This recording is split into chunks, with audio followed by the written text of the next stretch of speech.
ኔቶ በማርቲኔሊ ላይ እንደዚህ አይነት ፋውል ከሰራ በኋላ በቀይ ሲባረር ሜዳውን ለቅቄ አልወጣም ብሎ በጣም ረብሻ ሲያስነሳ የዳኞቹን ውሳኔ አልቀበልም ብሎ ከዳኛ ጋር ሲከራከር ሰጣ ገባ ሲገባ ነበረ።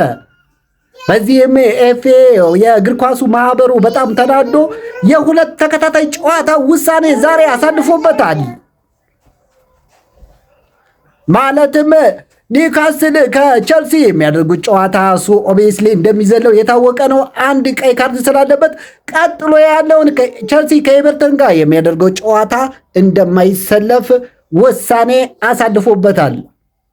ፔድሮ ኔቶ አናቅም አዳማ ቱራሬ እንዲህ ብሎ አየ ብለህ ደንግጠ ሜዳውን ዘለህ ልትወጣ የነበርከው የቸልሲ ደጋፊ ድረሱልኝ ብለህ እሪ ያልከው ቁረጡና አድርሱላቸው ለሻሼ ደጋፊዎች ማለትም ለቸልሲ ደጋፊዎች እየቆረጣችሁ አድርሱላቸው። ኮፕሊንግ ሼር እያደረጋችሁ ፈጣን ትኩስ የሆነ መረጃ ስፖርታዊ ዜና ከብርሃን ፍጥነት የፈጠነ ዜና እንዲደርሳችሁ ቤተሰብ ምትፈልጉ ከሆነ ጋዜጠኛ ጌታሰውን የመጀመሪያ ምርጫችሁ